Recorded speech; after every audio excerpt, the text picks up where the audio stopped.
Listen to this. You'll love it, he murmurs. We're laying naked on the faux leather couch, deceptively white, feigning purity. In reality, its slick, durable surface is incredibly easy to clean. He taps a song on his iPhone and sets it on the nightstand with such intention that it's more like a record on a record player. He delicately adjusts the needle in our minds with fingers that smell like me, twice. It couldn't even qualify as a song. The sounds of the end of the world echo through the apartment. Crying infants coagulate with the war drum repetition of semi-automatics. Bomb explosions layered over the sounds of grown men crying for their mothers. It's beautiful, I whisper, my eyes sparkling. His large hand traces my face. We're matching variants of white, just a little different, like crack and cocaine. I know, he says. If this apartment were an operating theater, where strong-stomached doctors watch surgeons carefully cut into bodies with glorified steak knives, if outside his window were an audience observing us through soundproof glass, it would have looked like we're listening to Beethoven. But I don't say any of this out loud, because we are not in love. He puts a cigarette in my mouth and lights it for me, and I get that thrill all over again. Smoking indoors is like coloring on walls. Your entire life you're told not to do it, and when you finally can, it's exhilarating. It's like when me and my mother and brother were in that motel in the middle of nowhere, and I smoked a cigarette next to the pool in the blazing sun, thinking how ironic it is that I'm doing two cancerous things at once. In a white bikini and $5 sunglasses, I was surrounded by no smoking signs and the windows of other motel goers.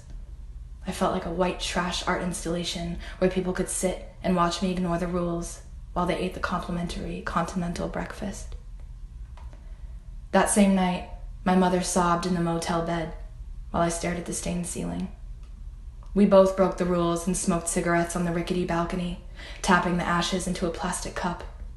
We watched homeless people push shopping carts full of their belongings, looking surprisingly sure of where they're going. I had looked down at my privileged thumb, thinking about how it has never been stuck out in the air to hitchhike, only to hail a taxi. That cigarette is dead, you chain smoker, he says, taking the nub from my fingers and dropping it into a $400 lime and basil scented designer candle. I think of Alexander McQueen. I think of how he'd see this ruined Marlboro red scented candle as a piece of art. Not as an example of how humans ruin everything, but rather, having a designer candle means we ruin candles in the first place. Ruined. I look at his face, his bulldog underbite, his limbs too long for his own apartment. I bet he has to duck to get through his own doorways. My eyes wander to his nightstand. Empty cigarette boxes are stacked neatly into two twin towers, one push with my finger, and they would topple. It's tempting, in that childlike way that never really goes away. And there's a wrapper, but not the kind of wrapper I want to see. It's a candy wrapper, a cherry lollipop. He hates candy. There's a crumpled cigarette, a brand neither of us smoke, stained with purple lipstick that neither of us wear. Signs of another woman and no signs of a condom, I think. This is the perfect recipe for someone who will give me an STD. I'm gonna shower, he says, standing. I don't watch him walk across the room. I told him I don't shower with anyone unless they are my boyfriend, so he doesn't invite me, and I don't ask. I light another cigarette and walk around his apartment, folding his obscenely expensive clothes with one hand. The ironing board never gets put away because he'd never step out in a wrinkled shirt. His shoes are on a Holocaust-looking pile in the corner, all blending into one blur. Probably like his women. Muse. It's a word he uses often. I don't think he knows what it means, but neither do I, because I'm here. I stop folding and look at the full-length mirror. The girl in the reflection looks back at me with pity. Like the 21st century whore that I am, I take a selfie. I'm definitely not the first. No wonder this mirror looks so familiar. When he gets out, he doesn't touch me, not even once. He sleeps in his rings, and I sleep in my underwear. It's 3 a.m. and my stomach aches.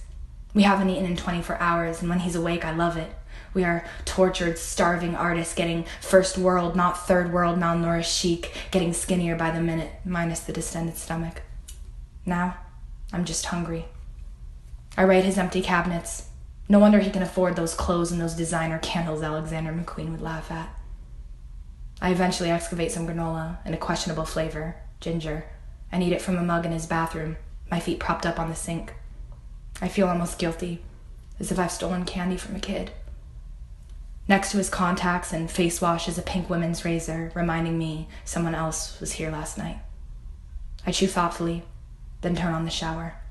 The water is hot and rolls down my aching body. I take that snarky, smug ballerina pink Gillette and shave my legs with it, then my armpits, then my pussy. I use his $90 face wash and some fancy imported body oil. When I get out of the shower, I pop some of his Advil, light one of his cigarettes, and lounge in one of his oversized designer t-shirts. What do they call it when you take a hard drug, but only a little bit? Microdosing. This is micro-thieving. It's the least he can do. I scrape a hole in the condensation with my fist and apply lipstick at 4 a.m. in the foggy medicine cabinet mirror. I look at myself, roll back my shoulders, lift my chin. How do men do it? Fuck, without getting attached. Like this, the reflection says to me. Like this.